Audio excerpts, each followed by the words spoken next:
Hi everyone, my name is David Keane with the IRFU. You're very welcome to today's webinar on the IRFU Inclusive Facilities Grant Scheme. What we're doing today is we're going to go through the scheme and hopefully for you clubs make it easier for you to understand the documentation that you would have downloaded from the launch of this scheme today. If you do have any questions, you can reach out to me on david.keane, Keane, at irfu.ie. If you have any questions on that, and we'll endeavour to answer that as quickly as possible. So next, I'm going to pass you on to Greg Barrett. Hi Dave, how are things? Great, thank you. Good. Listen, first of all, thank you everyone for taking time to attend this launch of the Inclusive Facilities Upgrade Scheme. And just by way of intro, the purpose of this scheme is to assist clubs in building or renovating existing dressing room facilities with a view to facilitating multi-gender activities into the future. This is aligned with our overall strategy, particularly aligned also with the Women's 5-year strategy plan to grow the game in a multi-gender way.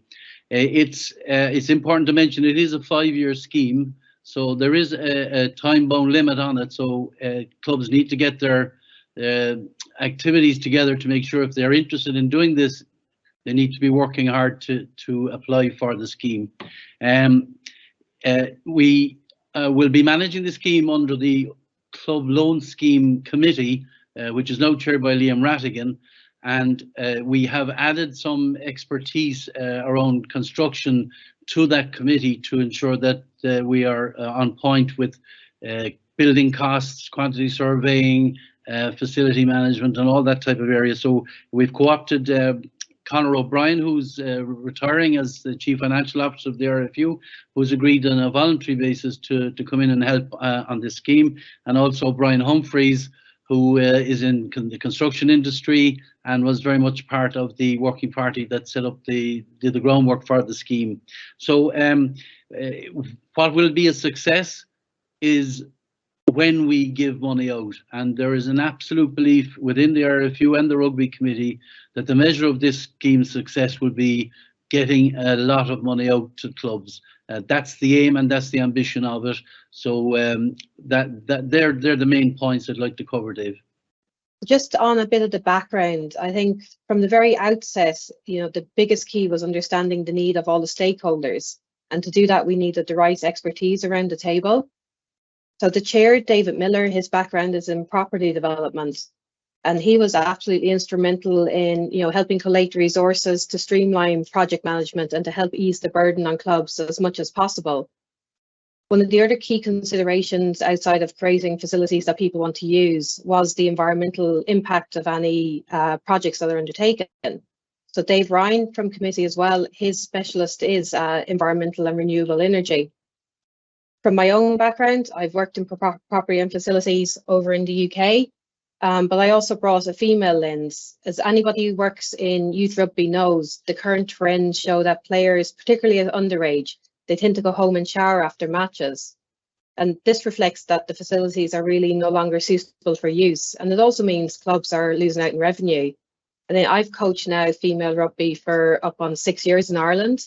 And I don't think I've ever once seen any of our girls take a shower after a game. So they're not using our facilities at all. In terms of our external members, we brought in people like Frank Kennedy and Carl O'Neill. Their expertise, they've already done this in their own clubs. They brought a lot of learnings and knowledge around what's the right thing to do, what's the wrong thing to do. They've shown us that even simple upgrades can have a significant impact on what that rugby experience will look like for new and prospective members. They've keened a huge amount of consultation across the board with experts globally and within the national governing bodies in Ireland. So we've been able to produce a set of minimum standards and best practice that clubs can use. So this is a great scheme to incentivize bringing those new members in and bringing everything up to grade for existing members. We want all members of the rugby community to feel welcome, not just females, but those with disabilities and the LGBTQ plus population. And that will lead to a sustainable future for clubs in Ireland where members do feel welcome and, included in rugby clubs. So as Yvonne said, we looked at this project, and the most important thing for us is to try and get best practice, but it was also to look far wide, and I had a number of consultations internationally with countries that would have a lot of experience in actually developing facilities from a sporting point of view, and that was really important for us to try and what we created for you, the clubs, was to try and create the best possible resource that we could on that as well. And we did, and Yvonne was absolutely instrumental in terms of looking at the different avenues around funding, and also David Johnson in Ulster Rugby and Matthew Holmes, who you hear from in a little bit, around the funding opportunities in the north as well. So we tried to put as much information as we could within those documents that you will have, and hopefully you'll find them very useful in terms of signposting for different areas of that as well. But now I'm going to talk to you through the actual, I suppose, the project itself. You know, in terms of a club decides that they are going to upgrade their facilities and what basically is the steps in terms of what they should do. So hopefully you'll find it a little bit easier, because there's a huge amount of information within the documentation that you would have got. And what I'm trying to do is put this down into a more simplified approach. So the first thing that we would do from a club point of view is to set up a working group. All right. So a working group is, and like our clubs have a huge amount of experts within their membership. And for a club is to try and look at what would you need from within your membership to be able to take this project on. So I broke it into 3 different areas: is planning the project, funding the project, and managing the project itself. So I suppose the types of expertise you're kind of looking for would be someone who's very skilled in project management, who can kind of overview the whole thing. You're looking at also architect or quantities of air, who will be able to look at the current facilities and look at what's achievable, you know, to upgrade them as well. If you could look at finding experts in fundraising, which is very important as well. So, you know, it might necessarily be fundraising, but it's also in terms of raising funds from, you know, different government agencies as well. And also as well is just remember that, you know, there is expertise within the 4 branches, and they will be able to assist as well in terms of helping you within that. And then obviously it's the managing the project. So if you have builders within your club membership as well, they can be very useful in terms of making sure that you stay on the right track as well. That's not an exhaustive list, but I suppose is for a club point of view is to look at what you need and try and see if you can fill those spots within that can help you get your project done. So the first thing I think from a club point of view is the why, right? So is why is a club, why do you want to upgrade your facilities? And as Yvonne said earlier on, like the current trends that we've been told are that there's a huge amount of players, both young and old, that will actually go to matches. They will play, and it could be a very wet, muddy day, but they'll get into their car and they'll drive home and they'll have a shower at home. Whereas what we're trying to do with this obviously is to create the facilities that they feel firstly comfortable, but secondly as well is that they're good facilities that they can go in and that they will want to actually change and have the capacity to leave their gear there and use the facilities and do, which is very important from a sustainability point of view for the clubs going forward. We should look at the long-term development and sustainability plan, and this is an important part of the grant itself as well, is that we want clubs to kind of not just look at what they currently have, but what the aspiration is to go forward, you know, and how are they going to get to that. So it's looking at, you know, the future. It's looking at, you know, the sustainability of the club as well, and it's looking at different areas of the community of how they can attract them into their club. And we would be looking for clubs to try and come up with a plan around that, and obviously you submit that when they're looking for the grant itself.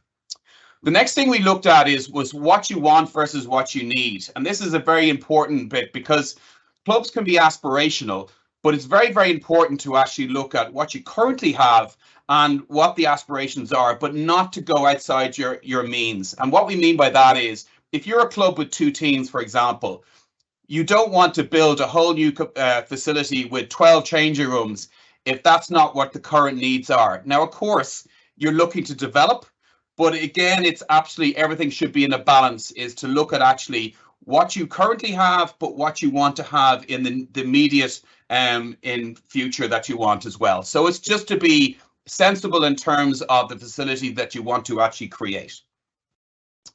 It's also important sometimes to build in phases as well. So the old expression is Rome wasn't built in a day. It's important sometimes is to build that long-term development plan. So for example, you may look at in the first project, phase 1, you may look at developing the change rooms. Phase 2 is you may look at inputting a gym. Phase 3 is you may looking at, building a second story onto your clubhouse, for example. So it is important sometimes is you don't necessarily have to go the whole hog the first time, but it's actually looking at building in phases. And obviously from our point of view in this grant, it's the change room facilities is what we're concentrating on.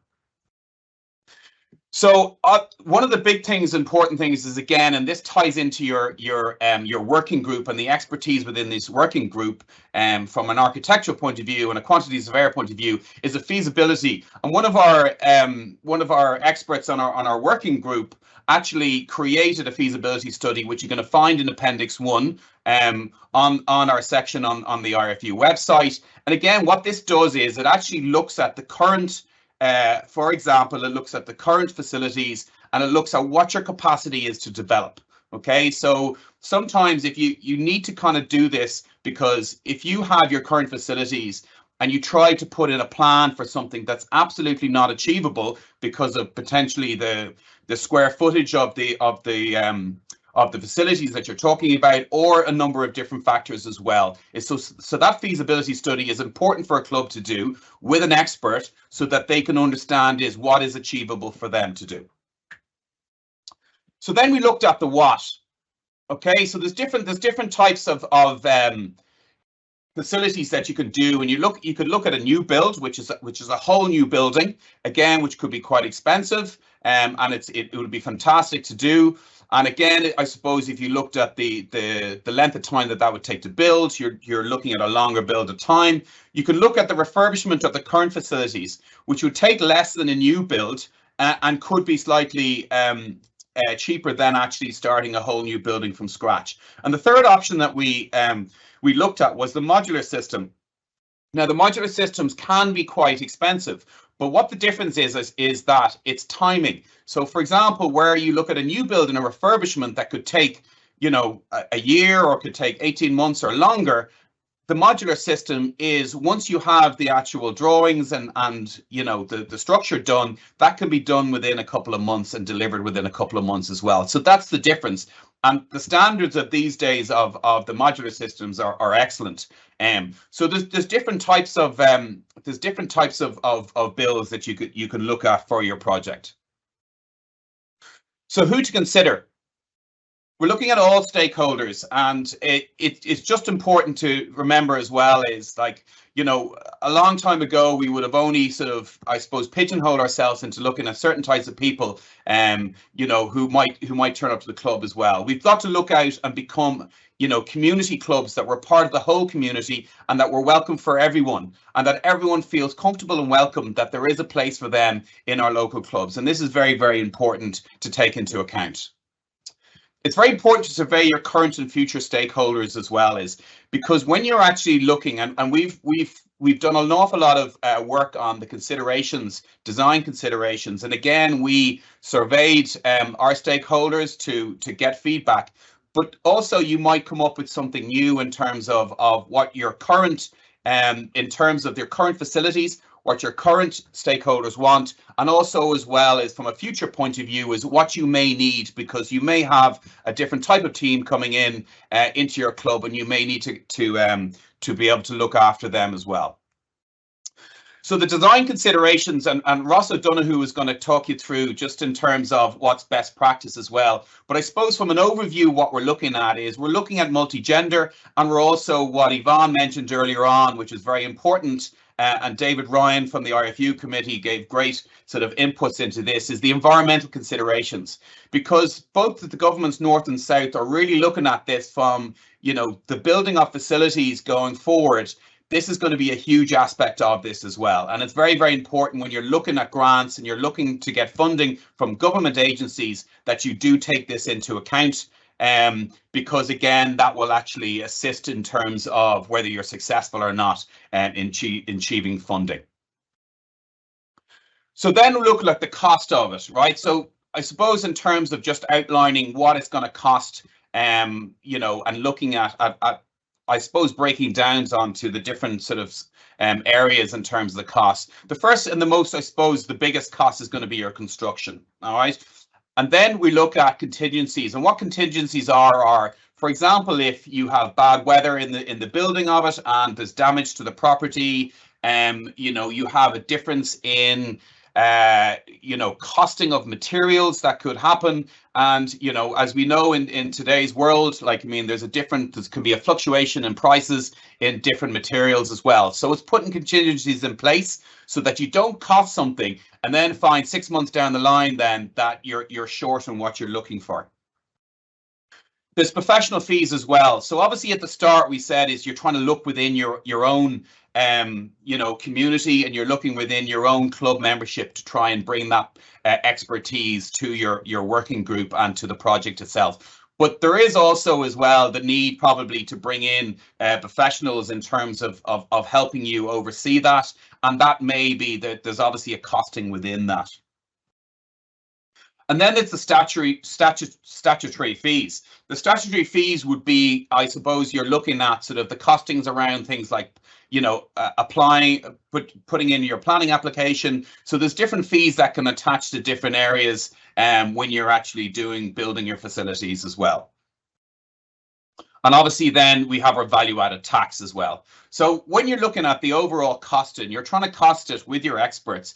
Again, it's to try and take into account all these different costs and actually putting money aside and you know, coming up with your cost in the basis of what I have there in front of you, the different areas.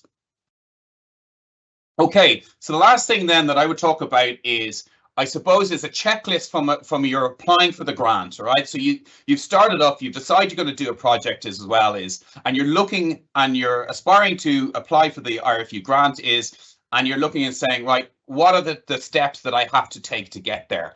And what we've done is we've broken down these to 11 steps, and I sat down with Matthew Holmes from Ulster Rugby yesterday, and between the two of us, it was very helpful. We wrote down what we thought would be the easiest step-by-step approach for a club to actually apply for the grant. So the first thing, obviously, as we talked about at the start of this presentation, is set up your working group, okay? So once after you've set up your working group, it's to download and review all the documentation. And it's to go through all the different areas, because there's a huge amount of volume of information that we put into that.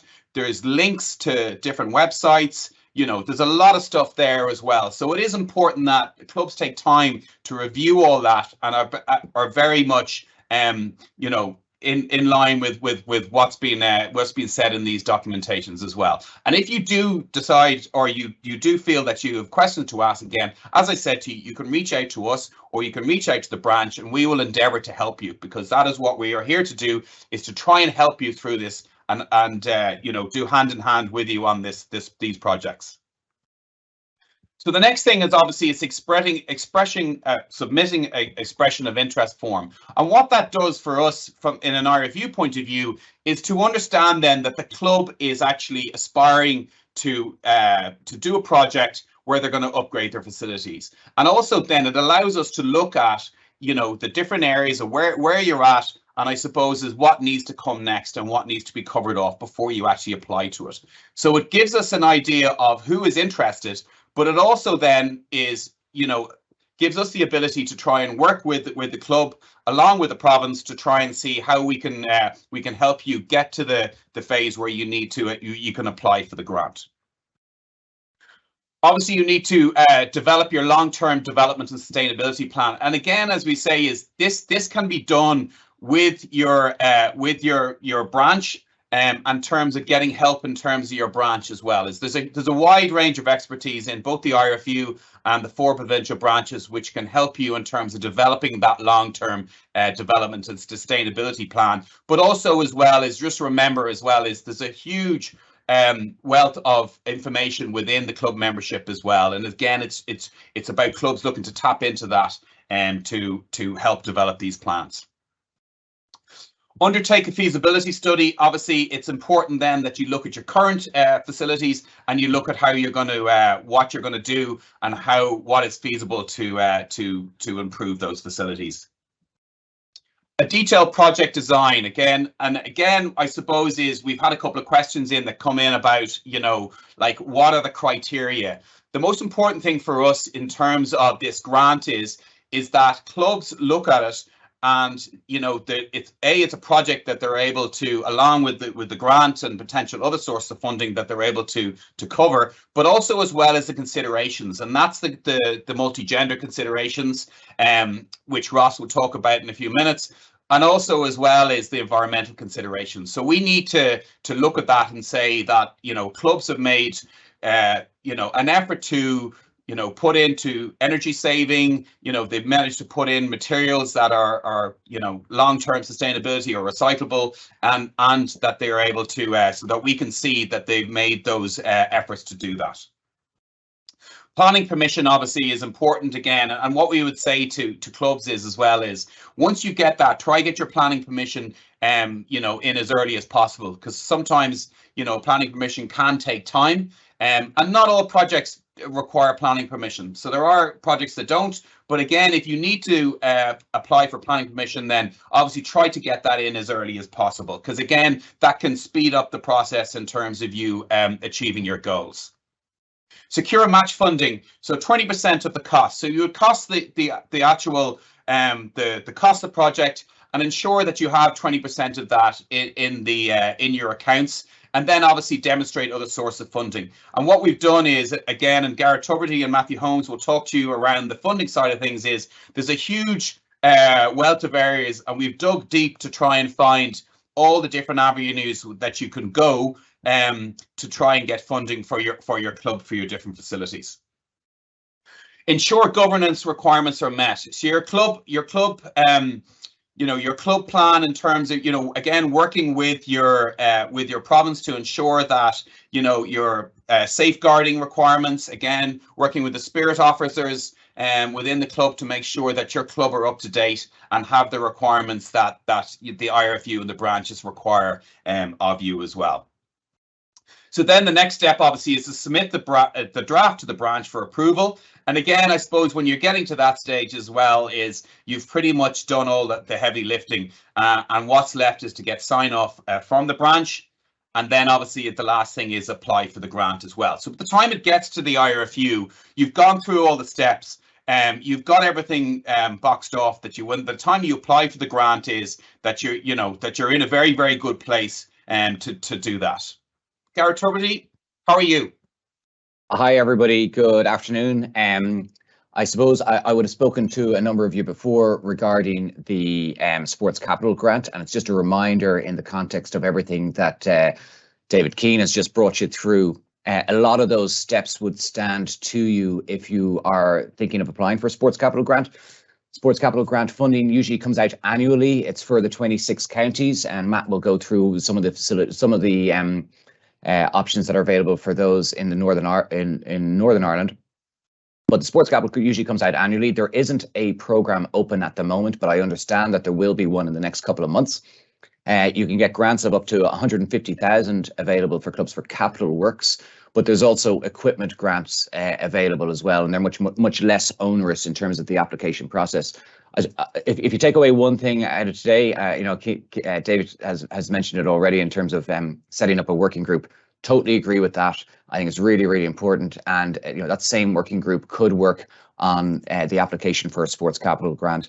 But if you take one thing out of my small couple of minutes here, it is to go to sportscapitalprogram.ie. Go to sportscapitalprogram.ie. And I would say download the guidelines from the last time that they had that we had around this. They're still up there, and it's worth going through that.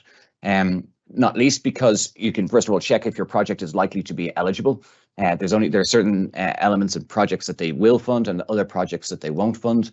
Once you have set up your working group, you can begin to gather the key information that's required. And it's things like, ensuring that you own or have a very long lease on the land that your club is on, ensuring that you have planning permission where it's required. So I'm not going to repeat a lot of what Keane said earlier, but that's what I'd suggest you do, because if you do that, when the Sports Capital Grants scheme is announced, as I say, which should be in the next couple of months, you're ahead of the game. The issue we often have is it could be announced in May, when a lot of people from the club are going to be going away or might be away, and there's less activity going on in the club, or there might be a changeover of officers or anything else like that. If you have the heavy lifting done up front, it's huge. It's hugely helpful. I think the other point I'd just make is, go through the criteria and to make sure that your club is going to hit those criteria insofar as is possible. And things like, are you sharing your facility with disadvantaged groups, or are you sharing your facilities with other sports? Those really help rate you higher when it comes to assessing your grants, your grant application on the Sports Capital Programme. So they're just a couple of thoughts for you to think about. Set up a working group, go to sportscapitalprogramme.ie, download the guidelines, go through it, see if you're eligible, begin to gather the documentation so that when it's announced, you're ready to go. Matt is up next, and Matt is going to talk about what's going on up in the north. Yeah, thanks, Garrett. So just something similar in terms of a Northern Ireland context to this. The Sports Capital Programme in the south is a fantastic opportunity for clubs, which comes around on a regular basis. So definitely the clubs in the Republic of Ireland should be looking into that. From a Northern Ireland perspective, unfortunately, at a national level, Sport Northern Ireland haven't had any capital schemes of late. We don't know if there is anything in the pipeline, but I suppose coming back to Garrett's points there, it's always about sitting at a state of readiness, so that if a scheme does appear on the radar, you are in a position to tap into it. So keeping this as generalised as possible from a match funding perspective, I think it's worthwhile for clubs to consider their postcode and look at where they can tap into money through the likes of their local council, and that's obviously something that's applicable across the board from a county council perspective as well. Now, not necessarily all councils will have sports capital schemes in place. They aren't necessarily all available at the same time. As an example, Newry Mourne and Down Council have a sports capital pot available at the minute, which clubs in that boundary can tap into. But you should be definitely looking to engage with your council and see what is in the pipeline. We're obviously also coming to the end of the financial year, and what we can find in Northern Ireland in particular is that new budgets are rolled out through councils. And April, May, June time is when new pots of funding can appear on the scene. So I would definitely be looking to tap into those if they become available. Likewise, there are other pots of funding, the likes of landfill funds and so on, which again will be postcode specific. You will be able to tap into certain pots of money if you're within a designated boundary or radius of the specific landfills. And as well as that, clubs should be looking to do some of their own fundraising. I think if we were all to sit back and wait for this golden chariot to come over the hill in terms of a sports capital programme, we could find ourselves waiting for quite a period of time for that to happen. So definitely do not rule out having to do some of your own fundraising, and try and be as proactive as you can with some of that stuff. As well as that, we also have our clubs who have been successful in terms of the Ulster Levelling Up bid. There may be an opportunity for us to marry together the Levelling Up programme with the IRFU fund, in terms of those clubs that have changing room projects and ambitions. But beyond that, we would just encourage you to reach out to myself and David Johnson one-to-one. I'm sure most of you are familiar with us, and we can hopefully guide you in the right direction in terms of what's best for you as an individual club to tap into. But certainly going back to Keener's comments in terms of the processes involved, there's a large number of items that need to be completed here before you are in a position to apply for your funding. So it is about getting your ducks in a row and working towards that state of readiness. So certainly for everybody who's on the call and watching the video back, reach out to your respective provinces, seek help. There's loads of guidance and support available for you throughout this journey. So yeah, that's probably everything from me in a general sense. So we're just going to fly through what good looks like. It's a key phrase that we all identify with as players, coaches, and people generally involved in rugby. So what does good look like from this point of view? It won't take 2 minutes of your time.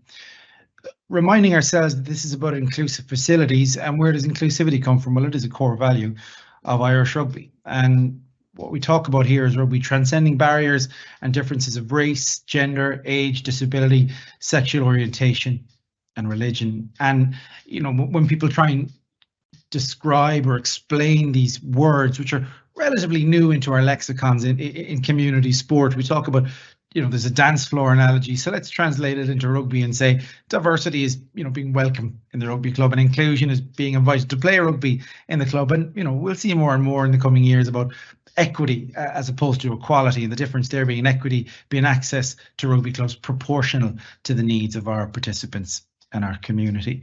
What is inclusivity in terms of rugby facilities? Well, in that context, I think it's fair to say around focus, it's about changing facilities and toilet facilities. Those really are the critical areas around inclusivity, because they're often where a person's vulnerability or any specific or additional need, it's where it's most exposed. And if a person can feel considered when they're at their most vulnerable, that's when they feel the most included. And that's how we all contribute towards a positive experience through rugby. So let's talk about being considered right now, because for the purposes of this project, it's about design considerations. So the entrance to changing rooms, protecting players' dignity. This is all taken from the documentation that the working group have pulled together. So you'll see this as you go. Privacy screens and an L shape. What does that mean? This is from a current Irish rugby club. Those L screens are put in. They weren't built in, they were added in a modular fashion, but you can see there the door is open, privacy, dignity maintained. And actually turns out they've used a quite clever marketing opportunity whilst they're there. A changing area, hooks for clothing, power points for hair dryers, mirrors, shelving units, individual changing units with lockable doors. The example to the right of the screen there is actually taken from the IRFU High Performance Centre in terms of the look at the adjacency there of the mirror to the PowerPoint, and you'll see what this stuff actually gets used for. So let's now move into a case study from the other hemisphere, and the fact that in November 2022, New Zealand published their best practice changing rooms guide. And a couple of things to consider here. The number of girls and women playing rugby increased by 75% in a 5-year period. And that's over 13,000 players within one timeline of an age grade cycle.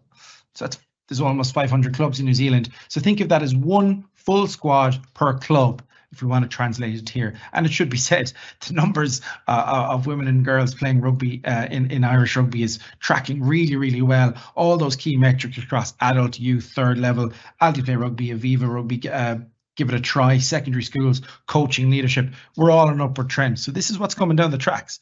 But the point here is that New Zealand saw that clubs struggle to provide those adequate facilities. And getting them in was one thing, keeping them was another, and understanding the role of facilities in that. So their objective in putting this guide together was guidance on facilities that are gender neutral. So we've been talking about multi-gender. The New Zealand approach was gender neutral, inclusive, welcoming, and supporting the use and participation of all users, especially females. And to do that, they applied an inclusive design principle, accommodate users of all ages, gender, abilities, and cultures. In a community context, understanding that national high-performance facilities, it's apples and oranges, but what they wanted to focus on was a cost-effective way to build, operate, and maintain. And the way they looked at that was around remaining accessible to a diverse delivery model, as they said, i.e. gender neutral. And to summarize this, what they said was gender neutral equals cost effective. That's important from a planning perspective. And if this looks familiar, it's not because you've been in this particular club in New Zealand. It's because it might look very familiar from your local gym, your local golf club, your local tennis club. These are the expectations and the standards that the average sports user consumer is coming to expect. And if we want to attract them into our club, perhaps this is the direction that we need to be moving, all within that cost-effective model, realistic to the community game. But just to show that there are elements out there that apply to Irish rugby, here's another example from an Irish club. The hooks are there, the bench is there, those individual lockable units are there. This is from a referee changing room. The individual shower is there as well. This is the direction of travel that we're going in. And what I'll leave you with now, because I know there's a lot of considerations on cost around this, is to understand that facilities and environment are not the same thing. And if what we're talking about here is working towards an inclusive environment, we must always remember that most of the things that lead to an inclusive environment are free. So thanks, folks. So just going to finish off with some of the questions that you submitted. So one of the questions that came in is, can you mix proposed projects? For example, do a disabled toilet refurb for 18k and then maybe 12 months later construct new building dressing rooms at a cost of 78k. Do both projects qualify for a grant of 100k? So the answer to that is actually combined 100k. So absolutely you can have two different projects, but obviously the maximum combination is 100k. So you're looking at a 12k and a 78k or something around that as well when you're doing that. The next question we had was, is this only for upgrading facilities or can it be new builds? So this grant itself is for change rooms and restrooms. So the grant would be weighted on the cost of the change room facilities. For example, a total cost is 100,000 and the change room cost is 40,000, then it will be weighted on that 40,000 cost because that relates to the actual change room facilities. Is there a specific date by which applicants must be received? No, there isn't, and it'll be reviewed. This scheme itself will be reviewed after 5 years. Okay, so the plan is to review it after 5 years and obviously make decisions in terms of the needs of our stakeholders and put plans in place after that as well. We'd like to understand the timeline for process from application to approval to receipt of grant. It'd be similar to the IRFU loans. Okay, the project is well planned and set up correctly, it will speed up the process as well. So if you get your ducks in a row and everything it is, you have a much better chance of obviously getting a quicker response in that. What are their criteria to qualify? So as we've talked to in this presentation as well is, clubs must have demonstrated that they have taken into account the design considerations from a multi-gender point of view, but also from a environmental point of view as well. So we'll be looking at the plans and the project and obviously sort of ascertaining whether that has been taken into account. And the last one there was, when will applicants be notified as to the status of their application? Okay, so it's normally, as a reference, it's normally 1 month, as committees generally meet once a month, but they can meet in extreme circumstances, they can meet more than that. But remember as well, as this is an expert group that is a mixture of IRFU staff and volunteers as well. So if you are thinking of doing a project in terms of upgrading your facilities, which we hope a lot of you will be looking at this, we wish you the best of luck, and we want to do this with you hand in hand. The IRFU and the 4 provinces will be working with you to try and get your facilities upgraded, so that in the future that we can invite all stakeholders into our clubs and make them feel welcome and want them to actually to be there as well. So lastly, thank you very much and the very best of luck. Goodbye and thank you.